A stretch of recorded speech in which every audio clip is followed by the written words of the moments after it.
नमस्कार, news night में आप सभी का स्वागत है। मैं हूं निखिल सिंह और अगले 1 घंटे में बात करेंगे तमाम ताजा तरीन और महत्वपूर्ण खबरों की। बात होगी लोकसभा चुनाव के पहले दौर की सीटों के लिए शबाब पर पहुंचे चुनाव प्रचार की। सत्ता पक्ष और विपक्ष ने अपनी पूरी ताकत झोंक दी है। पीएम मोदी ने राजस्थान और जम्मू कश्मीर में चुनाव प्रचार के दौरान विपक्षी गठबंधन पर विकास और विरासत के विरोधी होने की और तुष्टीकरण की सियासत करने का आरोप लगाया, तो विपक्ष ने चुनाव जीतने का भरोसा जताया। इस पर विशेष चर्चा भी करेंगे। साथ ही साथ बात करेंगे दिल्ली की सियासत की कि आखिर क्यों केजरीवाल की गिरफ्तारी के खिलाफ संघर्ष से नदारद हैं उनकी पार्टी के कई नेता। यह खबर भी आपको विस्तार से दिखाएंगे देश भर से चुनाव प्रचार के रंग। अगले 1 घंटे में होगी देश दुनिया की हर जरूरी खबर। दिखाएंगे खेल और अर्थ जगत की भी खबरें। शुरुआत हेडलाइंस के साथ। सियासी संग्राम में आज पीएम ने उधमपुर और बाड़मेर में की रैली, दौसा में किया रोड शो। कांग्रेस को बताया देश और विकास विरोधी। 370 पर कांग्रेस के रुख पर भी साधा निशाना, कहा संविधान हमारे लिए गीता, कुरान, बाइबल। बाबा साहब अंबेडकर खुद आ जाएं तो भी संविधान खत्म नहीं कर सकते।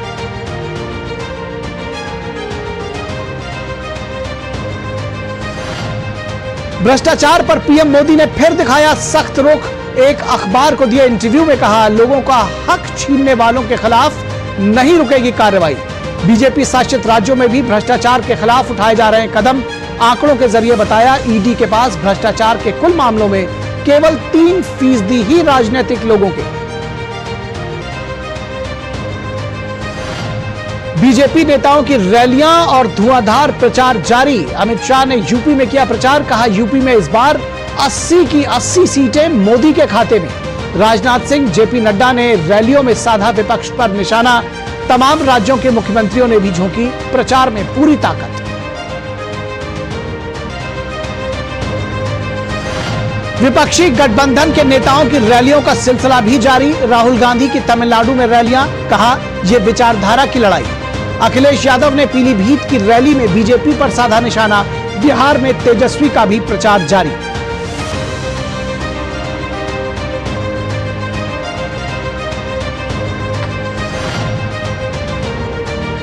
के कविता को अदालत से राहत नहीं। दिल्ली की अदालत ने 3 दिन की सीबीआई हिरासत में भेजा। कोर्ट में सीबीआई ने कहा कविता शराब घोटाले के मुख्य साजिशकर्ताओं में से एक। आम आदमी पार्टी को 100 करोड़ की रिश्वत दिलाने में के कविता की अहम भूमिका। शराब घोटाले में अरविंद केजरीवाल की गिरफ्तारी के बाद बीजेपी और आप में घमासान जारी। आम आदमी पार्टी ने केंद्र पर लगाया दिल्ली में राष्ट्रपति शासन की साजिश रचने का आरोप, तो बीजेपी का पलटवार, कहा पूर्ण बहुमत वाली सरकार भी डरती है। आम आदमी पार्टी के सांसदों के केजरीवाल के समर्थन में न उतरने पर उठाया सवाल।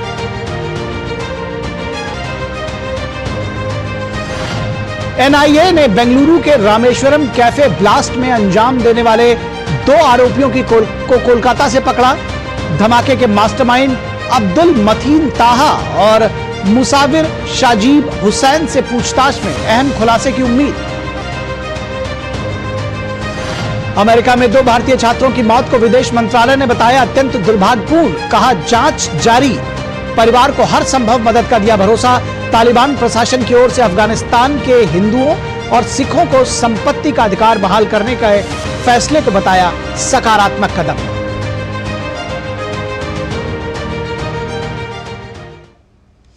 तो न्यूज नाइट में सबसे पहले बात करेंगे चुनाव प्रचार की। और प्रधानमंत्री नरेंद्र मोदी ने आज जम्मू कश्मीर के उधमपुर और राजस्थान के बाड़मेर में चुनावी जनसभाओं को संबोधित किया। उधमपुर की रैली में प्रधानमंत्री ने भरोसा दिलाया कि जल्द ही राज्य के लोग विधानसभा के लिए अपना वोट डाल सकेंगे। वहीं बाड़मेर में चुनावी जनसभा में पीएम ने कांग्रेस की विभाजनकारी मानसिकता को उजागर किया। राजस्थान के दौसा में प्रधानमंत्री का रोड शो, लोगों की भीड़ और साल 2024 के लोकसभा चुनाव का गजब का अंदाज।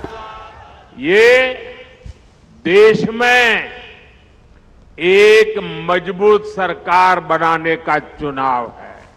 राजस्थान से लेकर जम्मू कश्मीर तक अनुच्छेद 370 को लेकर कांग्रेस और उसके गठबंधन के भ्रम और झूठ का पर्दाफाश प्रधानमंत्री ने किया।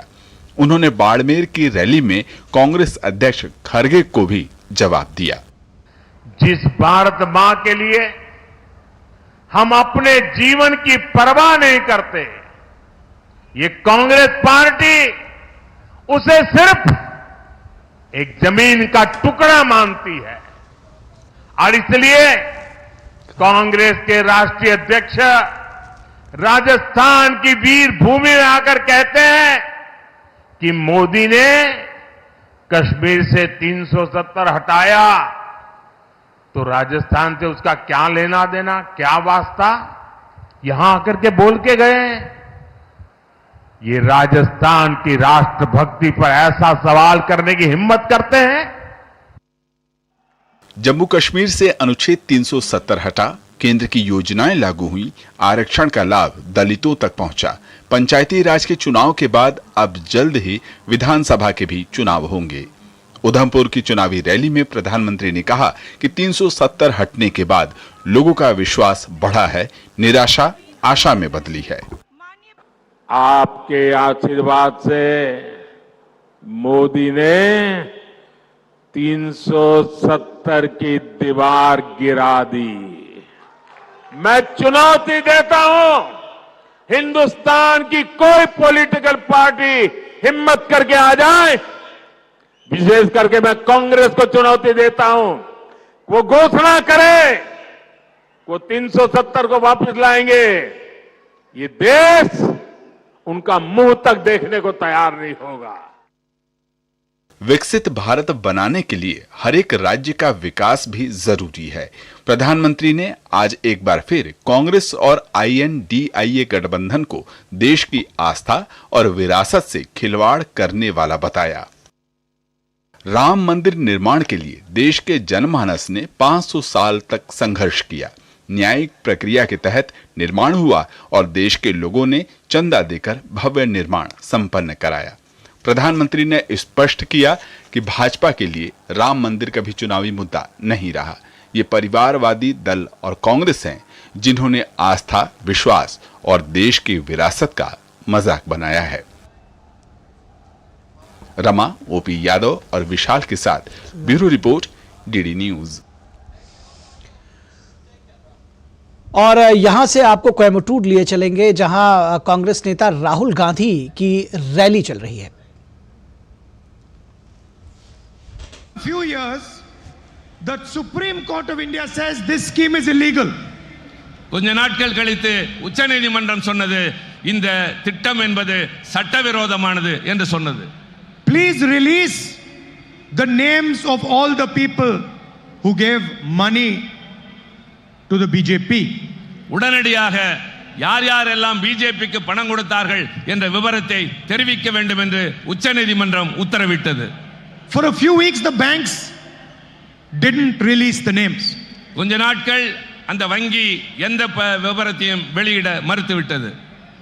Then the court said please hurry up and release the names, and the names came out. பின்னர் நீதிமன்றம் நடவடிக்கை எடுப்பேன் என்று சொன்னவுடன் அந்த பெயர்கள் வெளிவர ஆரம்பித்தன. Thousands of crores of rupees went straight to the BJP. ஆயிரக்கணக்கான கோடி ரூபாய் நேரடியாக பிஜேபியின் கணக்கிற்கு சென்றது. And then we started to look at the names and the dates when the money was given.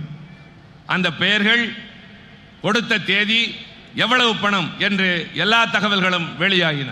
And that's where Mr. Modi's genius became visible.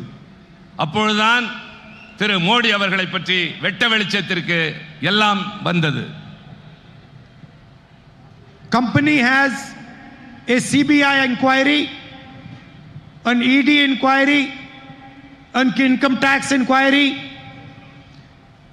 and a few days later they pay money to the BJP. And then a few days after that the case is closed and the CBI inquiry is shut down. ஒரு company மீது CBI வழக்கு தொடுக்கிறது, அமலாக்கத்துறை வழக்கு தொடுக்கிறது, வருமான வரித்துறை சோதனை செய்கிறது. உடனே அவர்கள் கொஞ்ச நாள் கழித்து பிஜேபிக்கு தேர்தல் நிதி தருகின்றார்கள். तो आप देख रहे थे कांग्रेस नेता राहुल गांधी की रैली जो कि कोयम्बटूर से जनता को संबोधित कर रहे थे। उन्होंने बीजेपी के ऊपर सवाल उठाए, प्रधानमंत्री के ऊपर सीधे हमला बोला। और प्रधानमंत्री आज बाड़मेर में थे। बाड़मेर राजस्थान में प्रधानमंत्री ने चुनावी जनसभा में कांग्रेस पर बाबा साहब आंबेडकर के अपमान का आरोप लगाया। प्रधानमंत्री ने कांग्रेस के भ्रम और झूठ का जवाब देते हुए देश को आश्वस्त किया कि संविधान ही उनके लिए सर्वोपरि है। जहां तक संविधान का सवाल है, आप मान के चलिए और मोदी के शब्द लिख के रखिए, बाबा साहब आंबेडकर खुद आ जाए तो भी संविधान खत्म नहीं कर सकते हैं। हमारा संविधान सरकार के लिए गीता है, रामायण है, महाभारत है, बाइबल है, कुरान है, ये सब कुछ हमारे लिए हमारा संविधान है।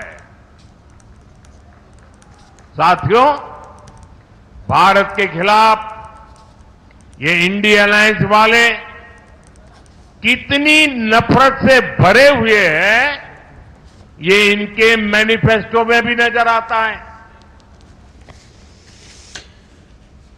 और INDIA यानी विपक्षी इंडिया गठबंधन विकास और विरासत की विरोधी है, ये कहा प्रधानमंत्री ने। जम्मू कश्मीर के उधमपुर में प्रधानमंत्री ने चुनावी रैली के दौरान कहा कि देश के विपक्षी दल तुष्टीकरण की राजनीति से आगे मुगलिया सोच के साथ काम कर रहे हैं।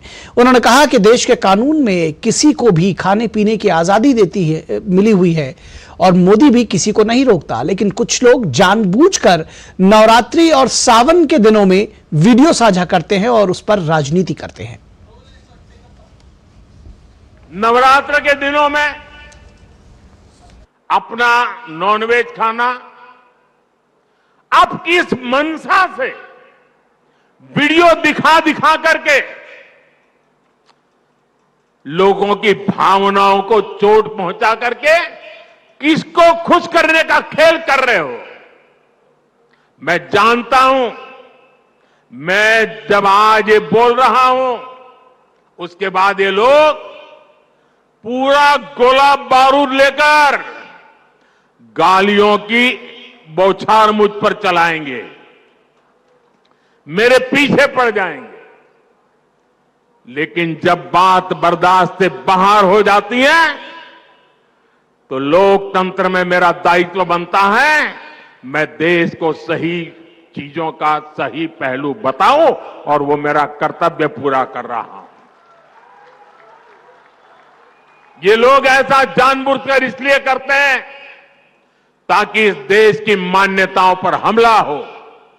ये इसलिए होता है ताकि एक बड़ा वर्ग इनके वीडियो कर देखकर चिढ़ता रहे, असहज होता रहे। समस्या इस अंदाज से है, तुष्टीकरण से आगे बढ़कर ये इनकी मुगलिया सोच है। लेकिन ये लोग नहीं जानते, जनता जब जवाब देती है तो बड़े बड़े शाही खानदार के युवराजों को बेदखल होना पड़ता है। और भ्रष्टाचार पर पीएम मोदी ने एक बार फिर सख्त रुख दिखाया है। एक अखबार को दिए इंटरव्यू में पीएम ने कहा कि लोगों का हक छीनने वालों के खिलाफ कार्रवाई नहीं रुकेगी। पीएम ने आंकड़ों के जरिए बताया कि ईडी के पास भ्रष्टाचार के कुल मामलों में केवल 3% ही राजनीतिक लोगों के हैं। अब जब लोकसभा चुनाव के पहले चरण के मतदान में महज हफ्ता भर बचा है, प्रधानमंत्री मोदी ने एक हिंदी अखबार को दिए इंटरव्यू में तमाम मुद्दों पर खुलकर बात रखी है। प्रधानमंत्री नरेंद्र मोदी का स्पष्ट मत है कि भ्रष्टाचार निवारण के साथ जन कल्याण के कार्यों से किसी तरह का कोई समझौता नहीं किया जा सकता। भ्रष्टाचार के मसले पर अपनी सरकार का कड़ा रुख रखते हुए प्रधानमंत्री ने कहा कि वो देश के लोगों को भरोसा देना चाहते हैं कि लोगों का हक छीनने वालों के खिलाफ कार्रवाई नहीं रुकेगी। जिन राज्यों में भाजपा की सरकार है, वहाँ भी भ्रष्टाचार के खिलाफ कदम उठाए जा रहे हैं। अब ये जो नैरेटिव आपके सुनने में आया है कि सिर्फ राजनीतिक भ्रष्टाचार के खिलाफ कार्रवाई हो रही है, ये वो लोग चला रहे हैं जिन पर जांच की तलवार लटकी है। मैं आपको एक और तथ्य बताता हूँ जिसकी ज्यादा चर्चा नहीं होती। ईडी के पास भ्रष्टाचार के जितने मामले हैं, उनमें से केवल 3% ही राजनीति से जुड़े व्यक्तियों के हैं। बाकी 97% मामले अधिकारियों और अन्य अपराधियों से संबंधित हैं। इनके विरुद्ध भी कार्रवाई हो रही है। जिन लोगों को भ्रष्ट व्यवस्था में फायदा दिखता है वो लोगों के सामने गलत तस्वीर पेश कर रहे हैं। ईडी ने कई भ्रष्ट अफसरों को भी गिरफ्तार किया है। भ्रष्ट नौकरशाहों, आतंकी फंडिंग से जुड़े अपराधियों, मादक पदार्थों के तस्करों की भी हजारों करोड़ की संपत्ति जब्त की गई है। प्रधानमंत्री जी ने संकल्प लिया है कि इस देश से भ्रष्टाचार को खत्म करना है, और दूसरी तरफ एक विचारधारा है, खासकर इंडी अलायंस के जो घटक दल हैं जिनको घमंडिया भी कहा जाता है, वो सारे के सारे भ्रष्टाचार के गोंद से जुड़ गए हैं। लेकिन जनता ये कह रही है जिसने भ्रष्टाचारियों की राजनीतिक कब्र है खोदी, उस ईमानदार प्रधानमंत्री का नाम है श्री नरेंद्र मोदी। इस बार अभी तक चुनाव में मतदाताओं में ज्यादा उत्साह नहीं दिखने पर प्रधानमंत्री मोदी ने कहा कि विपक्ष अपनी पक्की हार से उत्साहहीन है। प्रधानमंत्री ने कहा विपक्ष भी ये मानकर चल रहा है कि एनडीए की ही सरकार आएगी। ऐसे में विपक्ष से बहुत से नेता प्रचार में जाने से बच रहे हैं। कई लोगों ने अभी से ईवीएम का बहाना भी अपनी पोटली से निकाल लिया है। आपको लहर देखनी है तो जमीन पर लोगों के बीच जाना होगा, वहां आपको पता चलेगा कि भाजपा सरकार की तीसरी पारी को लेकर लोगों में कितना उत्साह है। प्रधानमंत्री मोदी ने कहा कि देश आज दुनिया की 5वीं सबसे बड़ी और तेज गति से बढ़ने वाली अर्थव्यवस्था है।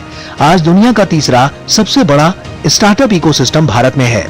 भारत के अंतरिक्ष अभियान, मेक इन इंडिया अभियान और अभूतपूर्व ढंग से बुनियादी ढांचे के विस्तार की चर्चा पूरी दुनिया में हो रही है।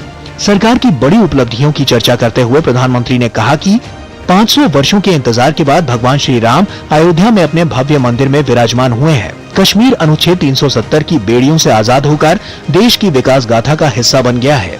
और सबसे बड़ी बात, पहली बार देश के लोगों को भाजपा मॉडल और कांग्रेस मॉडल की तुलना करने का स्पष्ट मौका मिला है। 5 से 6 दशक तक कांग्रेस ने भी पूर्ण बहुमत वाली सरकार चलाई थी। भाजपा की पूर्ण बहुमत वाली सरकार को अभी सिर्फ 1 दशक हुआ है। जब उनकी पूर्ण बहुमत की सरकार थी तो वो अपने परिवार को मजबूत करने में लगे रहे। आज जब हमारी पूर्ण बहुमत की सरकार है तो हमारी प्राथमिकता देश को मजबूत करना है। प्रधानमंत्री ने कहा कि सरकार का 10 वर्षों का रिपोर्ट कार्ड इस बात का प्रमाण है कि भाजपा की गारंटी पूरी होती है। अब वो 2047 में विकसित भारत का विजन लेकर लोगों के बीच जा रहे हैं। प्रधानमंत्री ने कहा कि पिछले 10 वर्षों में जो हुआ है वो सिर्फ ट्रेलर है, हमें देश को बहुत आगे ले जाना है। Bureau report, DD news.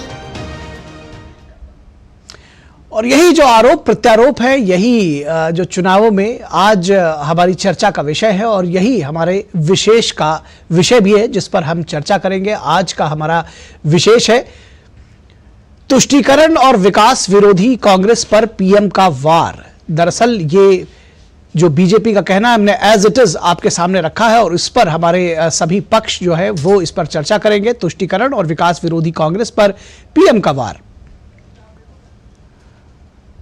और हमारे साथ खास मेहमानों का पैनल जुड़ा हुआ है इस विषय पर चर्चा करने के लिए। उनसे आपका परिचय करा दें। हमारे साथ शिवम छाबड़ा जो कि बीजेपी के प्रवक्ता जुड़े हुए हैं। शिवम जी बहुत स्वागत है। हमारे साथ विंग कमांडर अनुमा आचार्य रिटायर्ड कांग्रेस की प्रवक्ता जुड़ी हुई हैं। अनुमा जी बहुत स्वागत है आपका। और समीर चौगावकर जो कि वरिष्ठ पत्रकार हैं वो हमारे साथ जुड़े हुए हैं। विंग कमांडर अनुमा आचार्य, अगर आपके साथ शुरू करना चाहें तो आपने तमाम सारे आरोप देखे। मैं उम्मीद करता हूं कि आप थोड़ी देर पहले से इसमें जुड़ी रही होंगी। आपने देखा कि जिस तरह से जब जो संविधान, जैसे आप लोग लगातार इस बात को कहते रहे कि संविधान पर संकट है, प्रधानमंत्री कह रहे हैं कि जी संविधान को तो बाबा साहब आ जाए वो भी खत्म नहीं कर सकते। आप कह रहे हैं कि जी भ्रष्टाचार पर ईडी कार्रवाई कर रही है। प्रधानमंत्री कह रहे हैं कि केवल 3% राजनीतिज्ञों पर ईडी कार्रवाई कर रही है और ये दरअसल बाइंडिंग फोर्स बना है उन तमाम सारे लोगों के बीच में। कैसे इसका जवाब देंगे इन बातों का? निखिल जी जवाब दूंगी, लेकिन हर 1 सेकंड में टोकिएगा मत, क्योंकि नहीं, मुझे लगता है कि ये एक बहुत जरूरी पहलू है। आप विषय पर रहिए, हम आपसे बात करेंगे। बिल्कुल आप बात करिए। आपका जो टॉपिक है वो सेल्फ जजमेंटल है। आपने कहा जो बीजेपी ने कहा वो हमने इसका टाइटल बनाया है, तो आप जो टाइटल बना रहे हैं वो बीजेपी के कहे हुए को बना रहे हैं। एक निष्पक्ष टॉपिक नहीं है। खैर बहरहाल हमारे देश को इतने अनोखे ऐसे प्रधानमंत्री तो कभी मिले ही नहीं। हमारे प्रधानमंत्री जी इतने अच्छे हैं कि जो कहते हैं वो कभी नहीं करते। जैसे उन्होंने कहा सबको 15-15 लाख मिलेंगे, लेकिन किसी को नहीं मिला। उन्होंने कहा 2 करोड़ रोजगार मिलेंगे हर साल, वो भी नहीं मिला। उन्होंने कहा था काला धन वापस लाएंगे, लेकिन स्विस बैंक में सुना है और भी ज्यादा पैसा इकट्ठा हो गया है। उन्होंने कहा भ्रष्टाचारियों को नहीं छोड़ेंगे। हाँ, ये एक बात उन्होंने करके दिखाई, बिल्कुल नहीं छोड़ा। हर एक को भ्रष्टाचारी को पकड़ पकड़ के अपनी पार्टी में ले आए, बड़े प्यार से झप्पी पाकर उनको अपनी पार्टी में ले आए।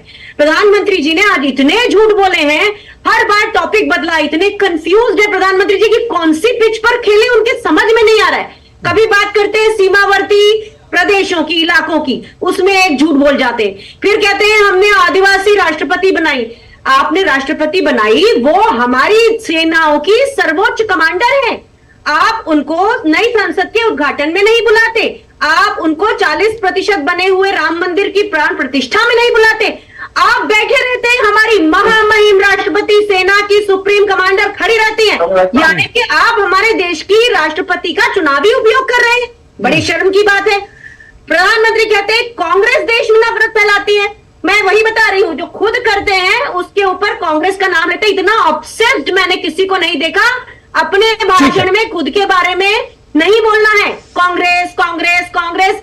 मुझे तो लगता है उन्हें एक काउंसिलर की सख्त जरूरत है। प्लीज दिखाइए, जवाब ले ले। कांग्रेस कांग्रेस कांग्रेस कांग्रेस बोलेंगे तो उनकी तबीयत खराब हो जाएगी। और इतने झूठों पर चुनाव आयोग मूक दर्शक बना बैठा है। क्या चुनाव आयोग को यह आचार संहिता का नहीं लगता उल्लंघन? इतने बार नवरत्ती बातें, सांप्रदायिक बातें, प्रधानमंत्री शर्मिंदा। ठीक है, इसका जवाब ले लेते हैं विंग कमांडर अनुमा आचार्य। शिवम छाबड़ा, आपने सुना सारे आरोप, जवाब आप दें बेहतर है। वो लगातार ये कह रही हैं कि सांप्रदायिकता आप फैला रहे हैं, प्रधानमंत्री जो है जो तमाम मुद्दे हैं उनसे उस पर वो बात नहीं कर रहे हैं, बल्कि जो तमाम दूसरी चीजें हैं उस पर बात करते हैं। देखिए, सबसे प्रसन्नता का विषय है कि आपके चैनल पर कांग्रेस की प्रवक्ता ने कांग्रेस की और घमंडिया अलायंस की जो सोच है उसको उजागर करने का काम किया। लगातार प्रधानमंत्री बार बार ये बात बोलते हैं कि जितनी गालियां वो बेचारे सुनते हैं उससे उनको प्रेरणा मिलती है। मुझे लगता है अनुमा जी भी जिस प्रकार की भाषा का प्रयोग कर रही थी उससे निश्चित रूप से उनको ऊर्जा मिलेगी और अच्छा काम करने का काम करेंगे। इस देश की जनता को आप कल्पना करिए कि जब देश फ्रजाइल 5 से टॉप 5 इकोनॉमी में हिंदुस्तान आ जाता है, उसमें भी कांग्रेस पार्टी और इनके नेताओं का पेट में दर्द शुरू होता है।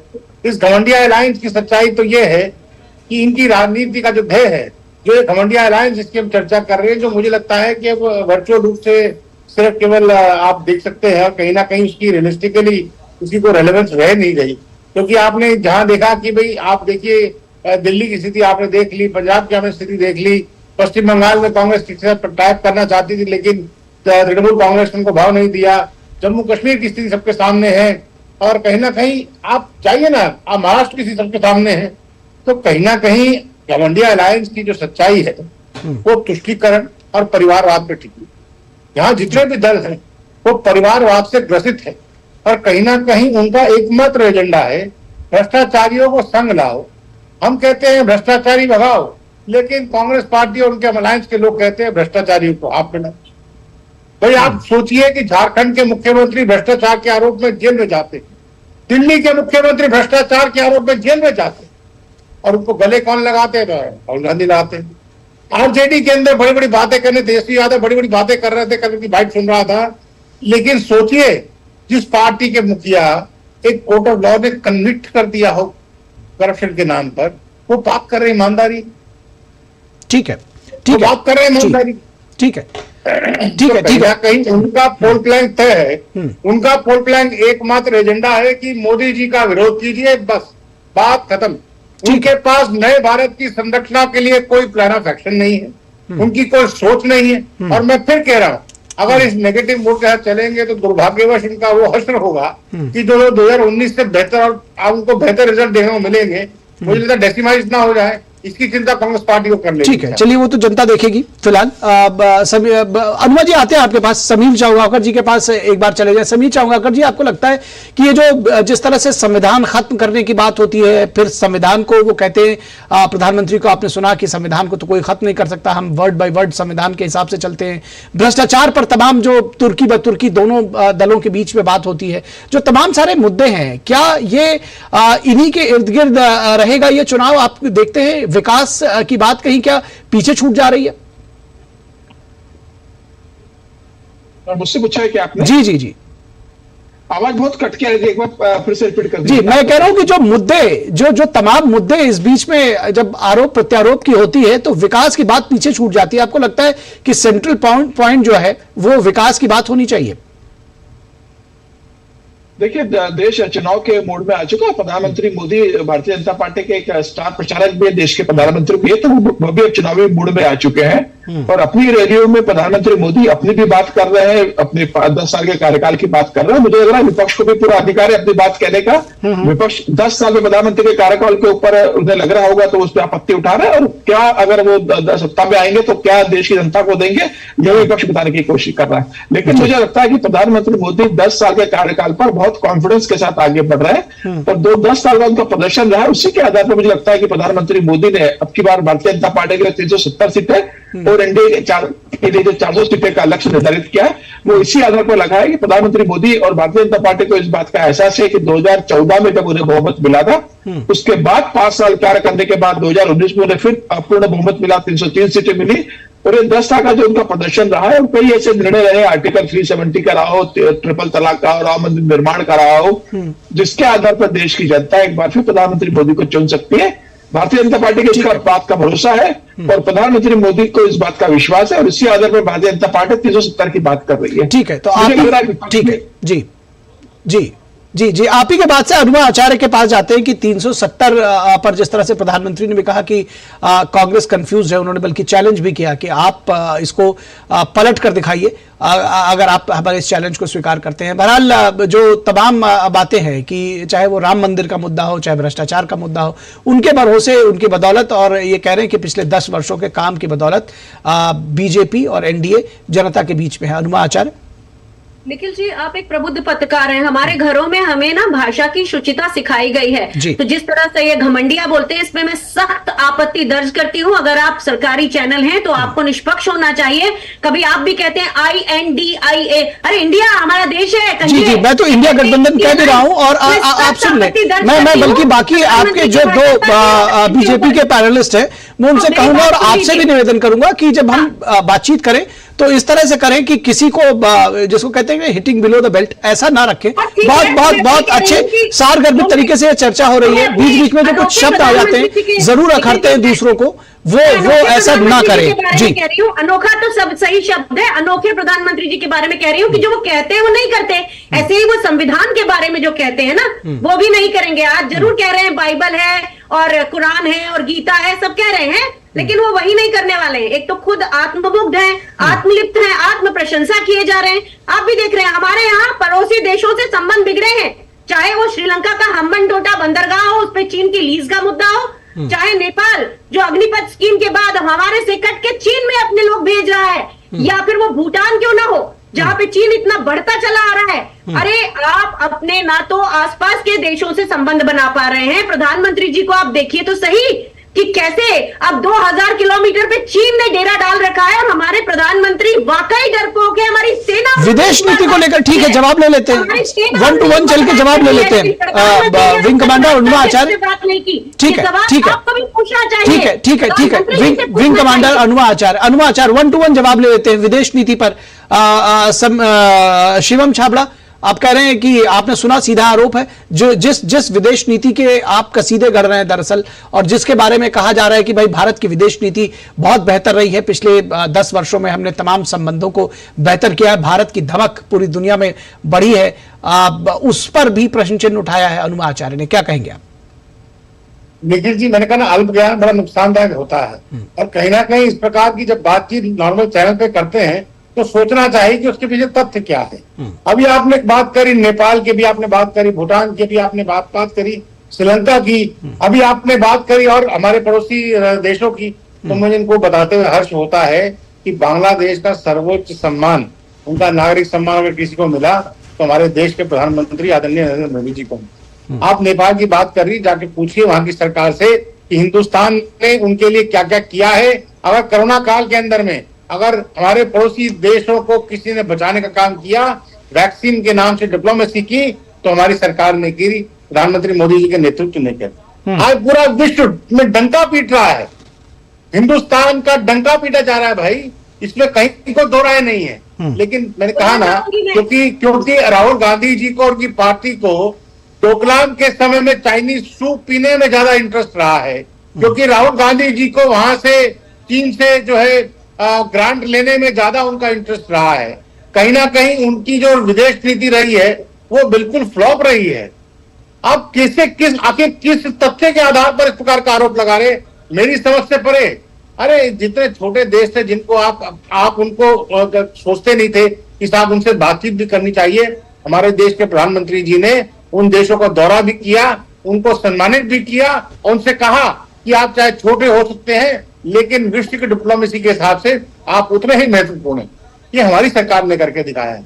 आज विश्व का सबसे बड़ा देश जिसको हम सबसे बड़ी ताकत कहते हैं, अमेरिका की स्थिति देख लीजिए, यूके की स्थिति देख लीजिए, कनाडा को अगर आंखों में आंखें डाल के अगर उसको ये बात कही और कह के दिखाई कि आप हिंदुस्तान के किसी मसले में इंटरफेरेंस करेंगे तो हिंदुस्तान उसको बर्दाश्त नहीं करेगा और कहीं ना कहीं उसका ईंट का जवाब पत्थर से भी दे सकते हैं। ये हमारी डिप्लोमेसी के माध्यम से किया, बिना किसी हम कह सकते हैं कि बहुत ड्रास्टिक स्टेप लिए बगैर किया, लेकिन हमने करके दिखाया।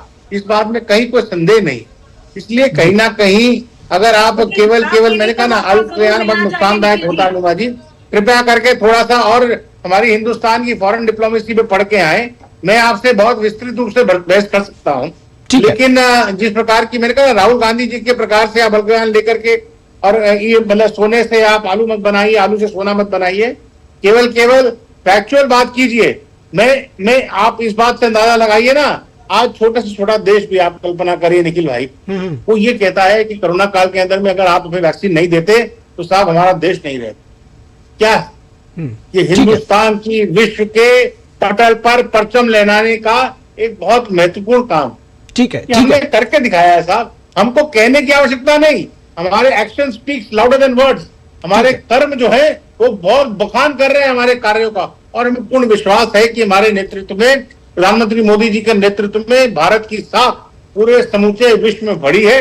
इसमें मुझे तो कोई संदेह नहीं लगता है। हाँ, राहुल गांधी जी निश्चित रूप से उनकी पार्टी को लग सकता है क्योंकि वो अल्प ज्ञानी है, उनमें मैं बहुत कुछ कमेंट करना नहीं चाह रहा हूं। मैंने कहा ना, जिस आदमी को डोकलाम जैसे सेंसिटिव मामले पर चाइनीज सूप प्रेफर करना अच्छा लगा हो, जिस व्यक्ति को वहां से डोनेशन लेने में भी सहजता रही हो, तो उनके विषय में बहुत कुछ ज्यादा कहना नहीं चाहता। ठीक है। अनुमा आचार्य जी आपके पास आए, इससे पहले समीर चौगांवकर जी के पास जाना चाहेंगे, आपके पास फिर आएंगे। मैं देख रहा हूं कि बहुत देर से आपने फिंगर रेज की हुई है।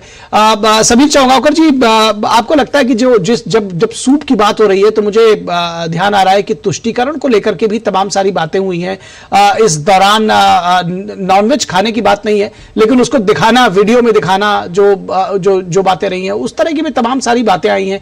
और बात यह भी आई है कि जब भ्रष्टाचार के खिलाफ कार्रवाई हो रही है तो ईडी को लेकर के भी बात हुई है कि जो तमाम कार्रवाइयां हो रही हैं वो उसमें से केवल 3% ऐसे हैं जो राजनीतिक पार्टियों के खिलाफ हो रही हैं। फिर इतना शोर क्यों? देखिए निखिल जी, आपकी आवाज बहुत कट के आ रही थी। शायद आपने मुझसे ये पूछा कि ईडी की कार्रवाई को लेकर प्रधानमंत्री मोदी ने कहा कि 3% से राजनीतिक व्यक्ति के ऊपर देखिए, मुझे लगता है कि ईडी जो कार्रवाई कर रही है, ईडी एक स्वतंत्र एजेंसी, उससे कार्य करने का पूरा अधिकार है। लेकिन मुझे ऐसा लगता है कि कुछ मामलों पर केंद्र सरकार की छवि पर भी इस बात का मुझे लगता है असर पड़ता है। जब अजित पवार जैसे लोगों को जिस पर आरोप लेते हैं, अगर भारतीय जनता पार्टी के साथ वो गठबंधन में आ जाती है, मुझे लगता है कि जब विपक्ष के ऊपर जब इतनी भ्रष्ट नेताओं पर इतनी कार्रवाई हो रही है तो भारतीय जनता पार्टी को ऐसे लोगों को अपने साथ जोड़ने से बचना चाहिए। इससे विश्वसनीयता की कमी उत्पन्न होती है। लेकिन ये कोई दो नहीं है कि 2014 से लेकर प्रधानमंत्री मोदी ने लगातार भ्रष्टाचार पर कार्रवाई की है। और प्रधानमंत्री तो हमेशा कहते हैं कि परिवारवाद, भ्रष्टाचार और तुष्टीकरण के खिलाफ मैं राजनीति करता हूं और इस देश को इन तीनों चीजों से मुक्त कराऊंगा। मुझे लगता है कि देश की जनता ठीक है। आपने बात अपनी लगभग कह दी है। आपका वीडियो भी थोड़ा डिस्टर्ब हो रहा है। अनुमा आचार्य, जो विंग कमांडर अनुमा आचार्य के पास चलते हैं। अनुमा आचार्य, आपने सुना तमाम जो आरोप हैं और आप बहुत कुछ कहना चाह रही हैं, लेकिन जो बातें जम्मू कश्मीर को लेकर हो रही हैं, जो 370 हटाने को लेकर के हो रही हैं, और जब बात होती है कि भाई तीसरी सबसे बड़ी अर्थव्यवस्था की ओर बढ़ रहे हैं, 5वीं अर्थव्यवस्था हम हो रहे हैं, तो जब सारा इस तरह का माहौल है तो कहां पर, किस तरह का विरोध आप जनता के बीच में लेकर जाएंगे? देखिए, अगर हम तीसरी अर्थव्यवस्था, पांचवी अर्थव्यवस्था ये सब होते तो 128वें नंबर पर हमारी प्रति व्यक्ति आय नहीं होती। खैर, हमें प्रधानमंत्री मोदी जी की तरह ना तो बिन बुलाए पाकिस्तान में बिरयानी खाने का शौक है, ना चीन के राष्ट्राध्यक्ष को झूला झुलाने का शौक है। अभी अगस्त सितंबर के महीने में चीन का एक प्रतिनिधि मंडल नागपुर गया था। मुझे उम्मीद है संतरे का मुरब्बा बनाने की रेसिपी पढ़ने तो गया नहीं होगा। इसलिए बार बार ये जो अधजल गगरी छलकत जाए वाली बात होती है भारतीय जनता पार्टी के प्रवक्ता की, क्योंकि मैं अपने विषय की एक्सपर्ट हूं। अगर मैं फौज के बारे में, सीमा और सरहद के बारे में बात करूंगी तो मैं एक पोजीशन ऑफ अथॉरिटी से बात करती हूं, मैंने वो जगह देखी है। लेकिन ऐसा होता है यहां बिना ज्ञान के लोग बात कुछ भी बात करने लग जाते हैं। अब आप देखिए, हमारे चरवाहे अभी अपनी ही सीमा के अंदर ग्रेजिंग नहीं कर पा रहे हैं। हमारे चरवाहों से वो जगह छीन रही है। आपका पॉइंट आ गया, क्योंकि मेरे पास समय बहुत कम है। हम एक विषय पर बात करेंगे। अब हम दूसरी, अब उनके पास जा रहे हैं। इसके ऊपर आपत्ति होनी चाहिए और आपके दर्शकों को समझ में आना चाहिए कि इस तरह से प्रधानमंत्री जी और भारतीय जनता पार्टी के लोग उन्हें भ्रम में डाल रहे हैं। ठीक है, जवाब ले लेते हैं बहुत जल्दी से, समय समाप्त हो गया। अनुमा जी जवाब ले लेते हैं। शिवम छाबड़ा जी, क्योंकि बार बार बीजेपी ये कहती रही कि 1 इंच जमीन भी नहीं गई है। ये कह रहे हैं मैं पूरी अथॉरिटी के साथ कह रही हूं। किस तरह का ये बातें इस तरह की सामने लगातार आती रहती है कांग्रेस की तरफ से? निखिल जी, जिस पार्टी ने सर्जिकल स्ट्राइक पर प्रश्न चिन्ह खड़ा कर दिया, आखिर वो कौन सा मॉरल हाई ग्राउंड लेना चाहती है, मेरी समझ से परे। जिस पार्टी ने हिंदुस्तान की सेना का अपमान करने में कोई कसर नहीं छोड़ी, आखिर कौन सा हाई मॉरल ग्राउंड लेना चाहते हैं, इसका जवाब उनको देना चाहिए।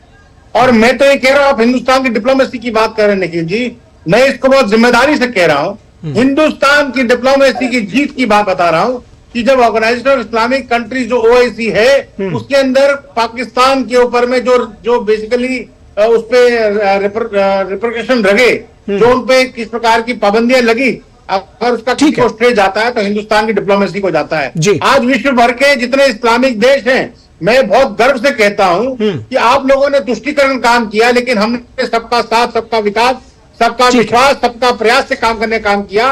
हमने विश्व भर के इस्लामिक देशों को एक साथ एक मंच पर लेकर के आए। और मैं आपको फिर बहुत जिम्मेदारी से कह रहा हूं कि पाकिस्तान को जिस प्रकार से हमने आइसोलेट करने का काम किया, ये कहीं ना कहीं इस्लामिक देशों के आपका पॉइंट आ गया, जो बड़े बड़े देश हैं, उन्होंने हमारा साथ दिया। तो कहीं ना कहीं आप किस डिप्लोमेसी, ठीक है, आपका पॉइंट आ गया। हमारे पास आज समय बस इतना ही है। शिवम छाबड़ा जी शुक्रिया, विंग कमांडर अनुमा आचार्य जी शुक्रिया। अगली बार फिर हम चर्चा में जुड़ेंगे तो इस विषय पर आपके साथ और बातचीत करेंगे। समीर चौगांवकर जी भी हमारे साथ जुड़े थे, उनका भी शुक्रिया। बहुत शुक्रिया सभी का। और यहां रुकेंगे एक छोटे से ब्रेक के लिए, कहीं मत जाइएगा, जल्द हाजिर होंगे। पहले स्वदेशी बैंक से एक आधुनिक डिजिटल बैंक तक, तकनीक से बैंकिंग को बेहतर बनाते हुए पीएनबी उत्कृष्टता के नए आयाम हासिल कर देश सेवा में समर्पित है। ग्राहकों और हितधारकों के विश्वास के लिए दिल से धन्यवाद। Celebrating 130th foundation day. PNB, भरोसे का प्रतीक। हाँ हाँ, देखो जी भर के अपना ही है, और अपने ही वोट से बने हैं बड़े बड़े पुल देश भर में। हमारी लाइफ तो निकल गई बेटा। हमारे टाइम तो अटकाना, फटकाना, लटकाना यही कल्चर होता था। पर तुम लोगों के लिए बड़े काम करने वाला बैठा है। सिर्फ 10 साल की स्पीड देख लो।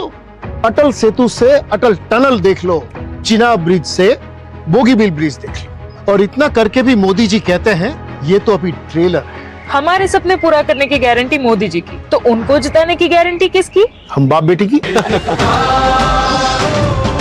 कमल का बटन दबाएं, भाजपा को जिताएं। ग्रेजुएटी का चेक है, बस इन पैसों को हम कहीं इन्वेस्ट कर दें जहां हमें इनकी चिंता ना करनी पड़े और रेगुलर इनकम भी आती रहे। फिर बस तो फिर फिक्स्ड इनकम म्यूचुअल फंड्स में डाल दीजिए। म्यूचुअल फंड्स में डाल दीजिए ना। अरे पापा, फिक्स्ड इनकम म्यूचुअल फंड्स चुने हुए interest bearing company bond, government bond और मनी मार्केट में पैसा डालते हैं, इक्विटी मार्केट में नहीं। और सिस्टमैटिक विड्रॉल प्लान के जरिए आपको on the dot fixed amount भी मिलती रहेगी। म्यूचुअल फंड्स में फिक्स्ड इनकम वाली बात सही है। म्यूचुअल फंड निवेश बाजार जोखिमों के अधीन है। योजना से जुड़े सभी दस्तावेजों को ध्यान से पढ़ें। आपकी सुरक्षा है हमारे लिए बहुमूल्य, इसलिए जब भी लें एलपीजी सिलेंडर जरूर कराएं प्री डिलीवरी जांच। आपकी सुरक्षा को और बेहतर सुनिश्चित करने के लिए हर घर में हो रही है रसोई गैस उपकरणों की सुरक्षा जांच। अगर सुरक्षा होस खराब हो तो तुरंत बदलवाएं। आपातकालीन स्थिति में कॉल करें 1906। स्वच्छ ईंधन का वादा, सुरक्षित रसोई का इरादा। तुम्हें पता है इन्वेस्टर्स के लिए एक इन्वेस्टर प्रोटेक्शन फंड होता है IPF, लेकिन अगर तुम्हारा ट्रेड एक्सचेंज पर एग्जीक्यूट नहीं हुआ या फिर कोई गारंटीड रिटर्न्स वाली स्कीम है तो ये IPF आपकी मदद नहीं कर सकता है। और अगर आपका ब्रोकर ही डिफॉल्टर बन जाए तो फिर IPF आपको कॉम्पेंसेशन दिला सकता है। कहां से सीखा? NSE की साइट पर। सोचकर समझकर इन्वेस्ट कर। गोल्डी छोले मसाले, जहाँ जाए रिश्ते बनाए, जहाँ जाए रिश्ते बनाए, गोल्डी मसाले। अच्छी चीजों में समय लगता है, खूबसूरती निखारने में वक्त लगता है। ब्यूटीफुल डिजाइन्स टेक टाइम, लेकिन KYC अपडेट मिनटों में। KYC अपडेट अब आप घर बैठे बैठे भी कर सकते हैं। Registered email, registered mobile number, online banking से, आधार, OTP बेस्ड eKYC से या फिर वीडियो KYC से। यहाँ तक कि अकाउंट भी घर बैठे बैठे खोला जा सकता है। RBI कहता है इन्हीं से सुनिए, जानकार बनिए, सतर्क रहिए। ब्रेक के बाद एक बार फिर आप सभी का स्वागत है। और विपक्षी गठबंधन भी पूरे जोर शोर से प्रचार प्रसार में जुटा हुआ है। चुनावों में उसने पूरी ताकत झोंक रखी है। राहुल गांधी ने तमिलनाडु के लिए चुनाव प्रचार कर जहां कांग्रेस के लिए वोट मांगे, वहीं समाजवादी पार्टी ने उत्तर प्रदेश में उम्मीदवारों की नई लिस्ट जारी कर 2 नए नामों पर ऐलान किया। तेजस्वी यादव और उमर अब्दुल्ला भी अपने अपने क्षेत्रों में जनता के बीच सक्रिय रहे। देखिए ये रिपोर्ट। लोकसभा चुनाव की तारीख नजदीक आने के साथ साथ प्रचार जोर पकड़ता जा रहा है। कांग्रेस नेता राहुल गांधी ने शुक्रवार को तमिलनाडु के तिरुनेलवेली में एक जनसभा को संबोधित किया। उन्होंने कहा कि भारत को समझने में तमिलनाडु की संस्कृति ने उनकी काफी मदद की। Whenever I want to understand India, I look at the great Tamil poets. Of course, I don't speak your language, but I read your history, your great kings, your great tradition, the relationships and influence you had in the rest of the world, and it acts for me like a mirror through which I can understand India.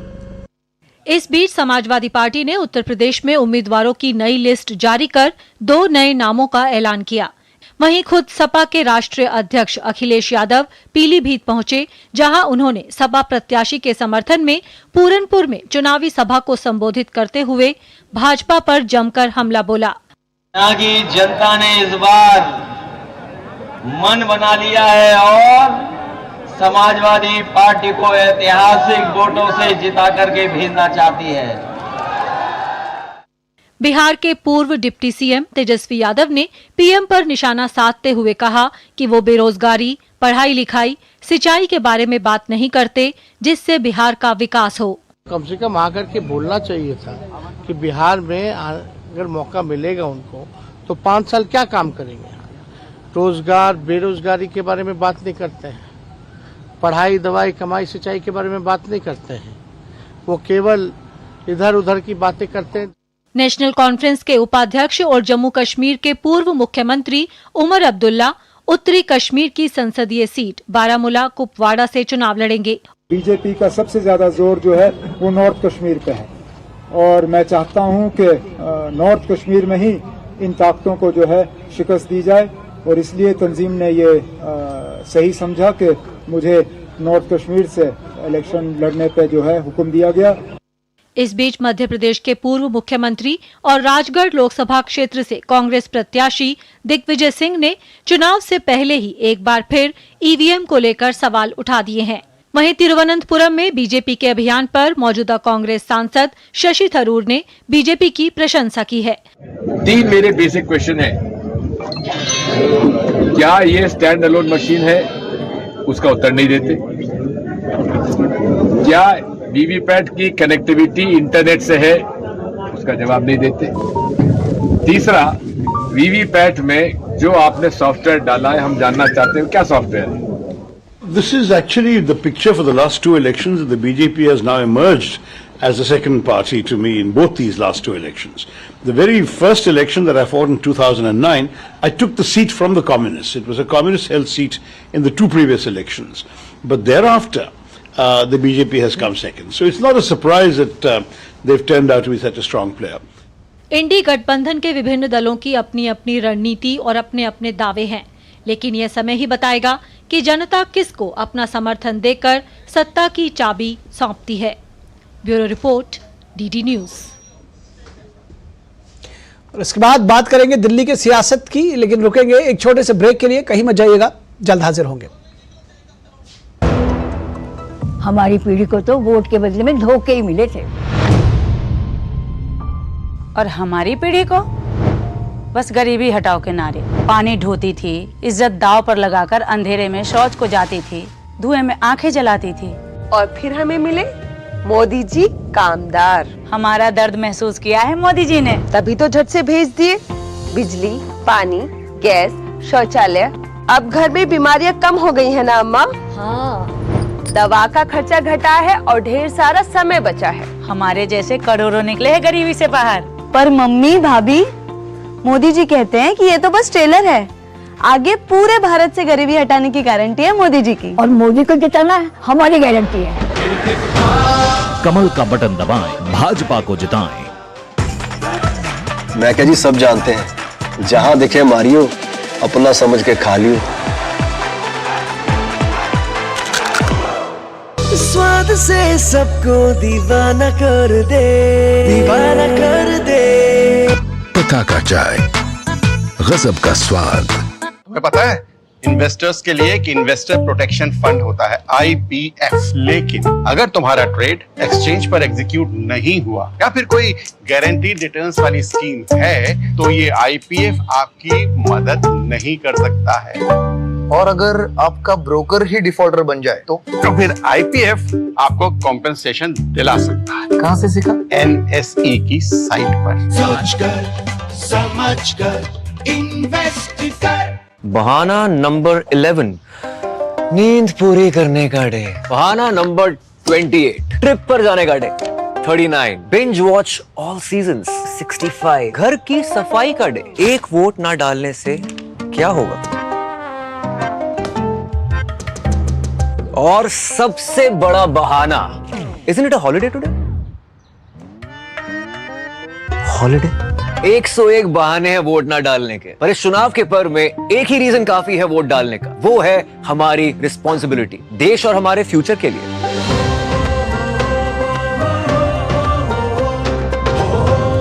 तो चलो सब मिलकर मनाते हैं इस चुनाव के पर्व को गर्व के साथ।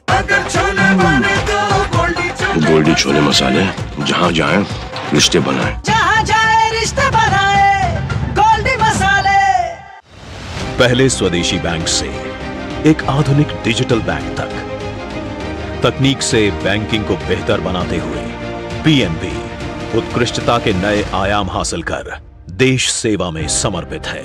ग्राहकों और हितधारकों के विश्वास के लिए दिल से धन्यवाद। Celebrating 130th foundation day. PNB, भरोसे का प्रतीक। स्वागत है आपका ब्रेक के बाद। और शराब घोटाले में जेल में बंद बीआरएस नेता के कविता को जमानत नहीं मिली है। ईडी के बाद कविता अब सीबीआई के रिमांड में है। राउज एवेन्यू कोर्ट में ने अब के कविता को 3 दिन की सीबीआई रिमांड में भेज दिया है। शराब घोटाले में जेल में बंद बीआरएस नेता के कविता की मुश्किलें कम होने का नाम नहीं ले रही हैं। ईडी के बाद के कविता अब सीबीआई की रिमांड में है। शुक्रवार को के कविता की सीबीआई रिमांड को लेकर राउज एवेन्यू कोर्ट में बहस हुई और दोनों पक्षों की दलीलें सुनने के बाद कोर्ट ने 3 दिन की सीबीआई रिमांड में भेज दिया। आज सुश्री के कविता को जुडिशियल कस्टडी से पेश किया गया कोर्ट में, और कल सीबीआई ने उनको अरेस्ट किया था एंड सीबीआई ने 5 दिनों की कस्टडी मांगी थी, सीबीआई कस्टडी, जो कोर्ट ने 3 दिनों की परमिशन दी है और मंडे को कहा है, मंडे 10 बजे उनको फिर से कोर्ट में प्रोड्यूस किया जाए। सीबीआई ने कोर्ट को बताया कि बुच्ची बाबू के व्हाट्सएप चैट और जमीन के सौदों से जुड़े दस्तावेजों को लेकर कविता से पूछताछ की गई है। कविता की रिमांड के लिए दायर एप्लीकेशन में सीबीआई ने साफ कहा कि आम आदमी पार्टी को 100 करोड़ की रिश्वत दिलाने में के कविता की अहम भूमिका है। सीबीआई ने कहा कि के कविता मुख्य साजिशकर्ताओं में से एक हैं। सीबीआई ने कोर्ट से कहा कि जांच से ये पता चला है कि के कविता के इस भरोसे पर कि वो दिल्ली सरकार में संपर्क में हैं और वो नई आबकारी नीति में दिल्ली में शराब के कारोबार में उनकी मदद करेंगी, शरद चंद्र रेड्डी दिल्ली में शराब कारोबार में उतरे। के कविता ने शरद चंद्र रेड्डी से कहा कि शराब कारोबार में शामिल होने के बदले आम आदमी पार्टी को थोक व्यापार के लिए 25 करोड़ रुपए और प्रत्येक खुदरा क्षेत्र के लिए 5 करोड़ रुपए का अग्रिम भुगतान किया जाएगा। कविता के सहयोगी अरुण आर पिल्लई और अभिषेक बोइनपल्ली सीएम केजरीवाल के प्रतिनिधि विजय नायर के साथ कोऑर्डिनेट करेंगे। जांच से ये भी पता चला है कि मार्च और मई 2021 के महीनों में जब दिल्ली की उत्पाद शुल्क नीति तैयार की जा रही थी, के कविता के सहयोगी अरुण आर पिल्लई, अभिषेक बोइनपल्ली और बुची बाबू गोरंटला दिल्ली में होटल ओबेरॉय में ठहरे थे और आरोपी विजय नायर के जरिए आबकारी नीति में मनमाफिक प्रावधानों को शामिल करवा रहे थे। सीबीआई का कहना है कि शरद रेड्डी ने कॉर्पोरेट सामाजिक उत्तरदायित्व CSR के तहत के कविता के एक गैर सरकारी संगठन तेलंगाना जागृति को अरबिंदो समूह की कंपनियों में से एक Aurobindo realty and infrastructure private limited के जरिए 80 लाख रुपए का भुगतान किया। जांच और यहां रुकेंगे एक छोटे से ब्रेक के लिए, कहीं मत जाइएगा, जल्द हाजिर होंगे। लाखों की संख्या में श्रद्धालु पहुंचे अयोध्या। बरसों की प्रतीक्षा के बाद हमारे अयोध्या का गौरव लौटा है। नहीं तो पहले टेंट, टूटे घाट, गंदगी, कोई फैसिलिटी नहीं। और अब काशी देखो, केदारनाथ देखो, उज्जैन देखो, सोमनाथ देखो, सब भव्य दिव्य। और मोदी जी कहते हैं ये तो बस ट्रेलर है, आस्था का परचम लहराता रहे। ये है मोदी की गारंटी, इसलिए हमारा पहला वोट मोदी को। ये है हमारी भी गारंटी। कमल का बटन दबाएं, भाजपा को जिताएं। Delivery boy has picked your order. अरे भाई पता है भूख लगी है, 30 मिनट का मैसेज नोटिफिकेशन आया था ना। मैसेज के सारे थोड़ी बैठ सकते हैं। कल आपने कुछ शेयर्स बेचे थे ना? हाँ, तो चेक किया? मैसेज आया तो था। सिर्फ मैसेज काफी नहीं है। आप शेयर मार्केट में कोई भी ट्रांजैक्शन करते हैं ना, तो स्टॉक एक्सचेंज से आए SMS या ईमेल को अपने डीमैट अकाउंट और बैंक स्टेटमेंट के साथ भी टैली कीजिए। बेटा भूख में ना दिमाग बंद हो जाता है। समझकर इन्वेस्ट कर। पहले स्वदेशी बैंक से एक आधुनिक डिजिटल बैंक तक, तकनीक से बैंकिंग को बेहतर बनाते हुए PNB उत्कृष्टता के नए आयाम हासिल कर देश सेवा में समर्पित है। ग्राहकों और हितधारकों के विश्वास के लिए दिल से धन्यवाद। Celebrating 130th foundation day. PNB भरोसे का प्रतीक। स्वागत है आपका ब्रेक के बाद। और भारत सरकार ने ईरान और इजराइल को लेकर ट्रैवल एडवाइजरी जारी की है। विदेश मंत्रालय ने कहा है कि क्षेत्र में मौजूदा स्थिति को देखते हुए सभी भारतीयों को सलाह दी जाती है कि वे अगली सूचना तक ईरान या इजराइल की यात्रा न करें। इसके साथ साथ जो लोग इजराइल या ईरान में रह रहे हैं उनसे अनुरोध है कि वे वहां भारतीय दूतावासों से संपर्क करें और अपना रजिस्ट्रेशन कराएं। अपनी सुरक्षा को लेकर अत्यधिक सावधानी बरतें और कोशिश करें कि अपनी गतिविधियों को सीमित रखें। और रुकेंगे एक और छोटे से ब्रेक के लिए, कहीं मत जाइएगा, जल्द हाजिर होंगे। लाखों की संख्या में श्रद्धालु पहुंचे अयोध्या। बरसों की प्रतीक्षा के बाद हमारे अयोध्या का गौरव लौटा है। नहीं तो पहले टेंट, टूटे घाट, गंदगी, कोई फैसिलिटी नहीं। और अब काशी देखो, केदारनाथ देखो, उज्जैन देखो, सोमनाथ देखो, सब भव्य दिव्य। और मोदी जी कहते हैं ये तो बस ट्रेलर है, आस्था का परचम लहराता रहे। ये है मोदी की गारंटी, इसलिए हमारा पहला वोट मोदी को। ये है हमारी भी गारंटी। कमल का बटन दबाएं, भाजपा को जिताएं। गोल्डी छोले मसाले, जहाँ जाए रिश्ते बनाए। जहाँ जाए रिश्ते बनाए, गोल्डी मसाले। मैं क्या जी, सब जानते हैं, जहाँ दिखे मारियो, अपना समझ के खा लियो।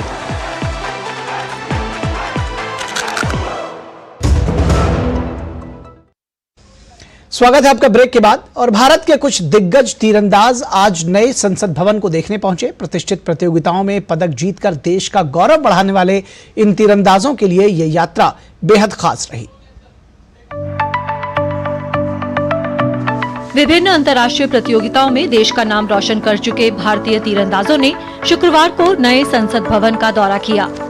आमतौर पर अभ्यास और प्रतियोगिताओं में व्यस्त रहने वाले इन तीरंदाजों के लिए यह अनुभव बेहद खास रहा। उन्होंने कहा कि इस दौरे से उन्हें संसद की कार्यप्रणाली को जानने का मौका मिला। वहीं नए संसद भवन की भव्यता और शिल्प कला ने सबको काफी प्रभावित किया। बड़ा नया एक्सपीरियंस था क्योंकि एज एन एथलीट हम सिर्फ एक चीज़ के पीछे फोकस्ड रहते हैं, तो कभी सोचा नहीं था ऐसे कि ऐसी जगह पे आके इतना कुछ जानने का मौका मिलेगा। तो बहुत अच्छा था, टीवी पे देखा था, बहुत सुंदर है अंदर से। सभी को पता है कि हम बचपन से ही किताबों में सब यही पढ़ते आए हैं कि कैसे क्या कार्रवाई होती है और क्या काम होता है। तो आज अगर हमें जैसे रियल में देखना मिला है तो बहुत अच्छा लगा कि कैसे इसका पूरा चलता है, यहाँ से वर्क चलता है। सबसे खास तो मुझे आर्किटेक्चर ही लगा, बहुत सुंदर है, बहुत भव्य है और बस ऐसा लग रहा था कि यहाँ से जाए ही ना, यहीं पे बैठे रहे। काफ़ी मेमोरेबल एक्सपीरियंस रहेगा मेरे लिए क्योंकि मैं एक छोटे से शहर से, छोटे से गांव से आता हूँ और मैंने अभी तक कभी सोचा नहीं था कि मुझे यहाँ ऐसी जगह आने को मिलेगा जो हमारे पूरे भारत देश के सारे बड़े डिसीजंस होते हैं, खास करके। तो न्यूज नाइट के आज के अंक में बस इतना ही, लेकिन आपको छोड़े जाएंगे देश की कुछ और महत्वपूर्ण खबरों के साथ, जिन्हें देखिए आप फटाफट अंदाज में। और हमें दीजिए इजाजत, नमस्कार। भारत के उपराष्ट्रपति जगदीप धनखड़ ने शुक्रवार को law and spirituality reconnecting the bond पुस्तक का विमोचन किया। इस मौके पर उपराष्ट्रपति जगदीप धनखड़ ने पुस्तक law and spirituality reconnecting the bond को प्रकाशित करने के लिए प्रोफेसर रमन मित्तल और प्रोफेसर सीमा सिंह को बधाई देते हुए कहा कि भारत का अमृत काल आज गौरव काल है। लोकसभा चुनाव की सरगर्मियों के बीच केंद्रीय रक्षा मंत्री राजनाथ सिंह ने पाकिस्तान को आतंकवाद पर चेतावनी देते हुए कहा है कि अगर वो आतंकवाद का सहारा लेकर भारत को अस्थिर करने की कोशिश करेगा तो उसे इसका खामियाजा भुगतना होगा। राष्ट्रीय जांच एजेंसी ने रामेश्वरम कैफे विस्फोट मामले में 2 फरार आरोपियों को कोलकाता के पास से गिरफ्तार कर लिया। 1 मार्च को बेंगलुरु कैफे में हुए विस्फोट में 9 लोग घायल हो गए थे। एनआईए के एक प्रवक्ता ने कहा कि रामेश्वरम कैफे विस्फोट मामले में भगोड़े, अदबुल मथीन ताहा और मुसाविर हुसैन शाजेब को कोलकाता के पास एनआईए की टीम ने कर लिया। एनआईए द्वारा रामेश्वरम कैफे विस्फोट मामले में 2 प्रमुख संदिग्धों को गिरफ्तार किए जाने पर पश्चिम बंगाल के राज्यपाल सीवी आनंद बोस ने कहा कि भारत एक महान देश है और बंगाल उसका एक महत्वपूर्ण हिस्सा है। यदि कोई अपराधी भारत में कहीं भी छिपने की कोशिश करता है तो उसे गिरफ्तार कर लिया जाएगा। आबकारी नीति मामले में सीबीआई की ओर से दर्ज केस में मनीष सिसोदिया की न्यायिक हिरासत 24 अप्रैल तक बढ़ा दी गई है। मनीष सिसोदिया की आज वीडियो कॉन्फ्रेंसिंग के जरिए अदालत के सामने पेशी हुई थी। इस मामले में अब 24 अप्रैल को आरोप तय किए जाएंगे। भोपाल में कांग्रेस को आज एक बड़ा झटका लगा। भाजपा नेता और मध्य प्रदेश के पूर्व मुख्यमंत्री शिवराज सिंह चौहान की उपस्थिति में कांग्रेस नेता अमित सक्सेना भाजपा में शामिल हुए। अमित सक्सेना के साथ पार्टी के कई अन्य नेता भाजपा में शामिल हुए। सर्वाइकल कैंसर की जांच के लिए 3 जांच किट तैयार की गई हैं, जिसका देश के 3 संस्थानों में स्टडी हो रहा है। एम्स नई दिल्ली में सर्वाइकल कैंसर की जांच किट की स्टडी शुरू हो गई है। कुल 1200 सैंपल पर टेस्ट किया जाएगा। ये किट न केवल सस्ती है बल्कि सर्वाइकल कैंसर का पता महज 2 घंटे के भीतर लगा लेती है।